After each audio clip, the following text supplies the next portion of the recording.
Jama'a assalamu alaikum, barkanku da warhaka, barka da zuwa wannan channel ta Skill Practice Hausa. A wannan bidiyo zan nuna yadda mutum zai amfani da application ɗin shi na Satoshi da abubuwan da ya kamata ya dinga yi yau da kullum na mining a wannan application ɗin. So abin da za mu nuna a wannan bidiyon shi ne yadda mutum zai dinga yin mining a kullum, sannan kuma da ƙara ma mining ɗin shi sauri ta hanyar amfani da hashcard. So wannan abubuwa suna da matuƙar muhimmanci a mining ɗin Satoshi. Ba wai mining ɗin ya kasance kana yi kullum ba, ya kasance kuma kana yi a cikin sauri ta yadda za ka tara abin da za ka tara a cikin ƙanƙanin lokaci. So idan ya kasance mun biyo wannan koyarwan, za mu ga hikinkimu da ake yin amfani da su wurin ƙara ma mining ɗin sauri ta yadda za ka tara abin da za ka tara a cikin lokaci. So da farko kamar yadda muka sani, idan kullum za ka buɗe kai receiving code ɗinka a nan wurin kamar yadda muke gani. A nan wurin yanzu 0 block ne a nan. Idan ya kasance na samu 1 block, zai zo ya taru a nan wurin sai in yi receiving ɗin shi. Sannan za ku ga cewa idan ya kai 24 hours ya kai 150 blocks, so zai tsaya sai na yi receiving sannan ya ci gaba.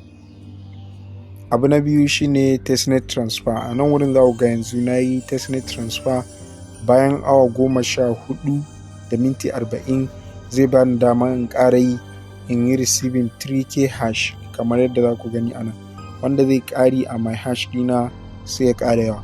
Sannan kuma bayan nan da kwai hashcard da ake ba mutum guda 32 a kullum ana ba mutum guda ɗaya. So za mu duba hashcard ɗin da muke da su a yanzu sai mu yi exchange.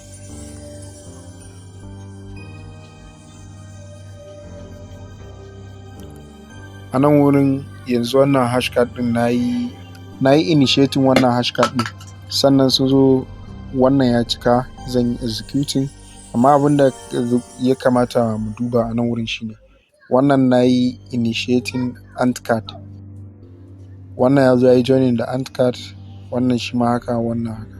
So a haka ne yake kasancewa sai mu samu the same reward. So abin da ya dace kenan. Yanzu zan zo in executing zai karu a nan wurin. Yanzu yana 360. Idan na zo na yi executing zai zo ya zama zai zo a nan wurin ya karu sai ya kai 363. So dama da kwai wani point a nan wurin da yake a gefe.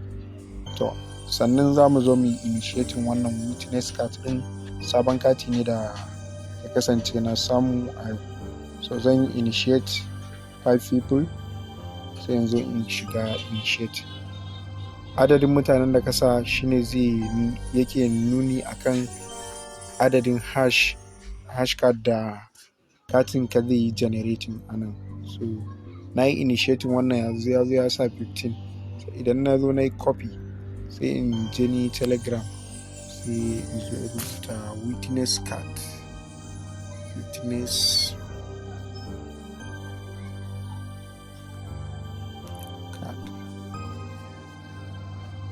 So sai in dan ba da space ganin sai in pasting wannan, sannan sai in tura shi kamar haka.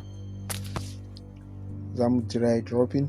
So in dai har ya kasance ka bi wannan koyarwan, yana da matuƙar muhimmanci ka buɗe telegram sai kai amfani da shi wurin yin exchanging hashcard naka.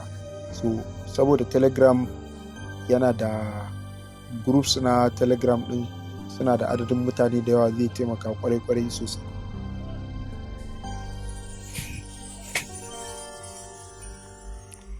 A yanzu za mu dawo mu jira. Idan ya kasance wannan ya cika shi ma sai mu executing ɗin shi.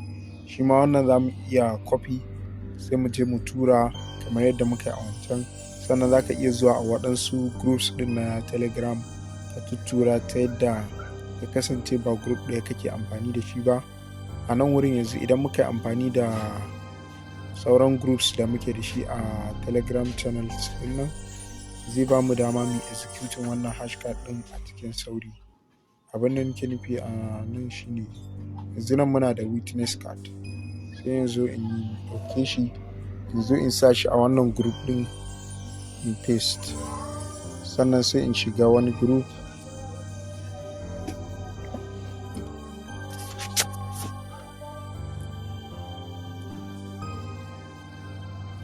so kamar yadda muka tura wannan hashcard din a groups din telegram, a yanzu za mu dan bude sai mu ga cewa idan ya cika din sannan sai mu zo mu executing ta yadda a rarraba kowa ya samu. So a nan wurin yanzu za mu zo mu shiga hashcard. Bayan da muka shiga hashcard za mu ga cewa wannan katin ya cika, kowanne daga ciki ya shiga da witness card wanda ya bamu 35k hash.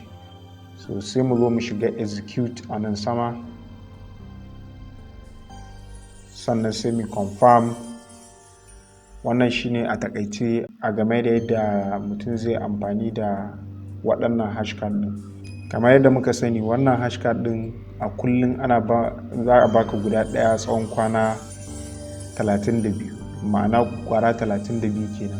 Sannan kuma sai kuma a baka kwara 16 ka dinga amfani da guda ɗaya a bayan kwana 2. Bayan ka cinye wannan sannan za a baka guda 8 kana receiving kowanne guda ɗaya a bayan kwana 4.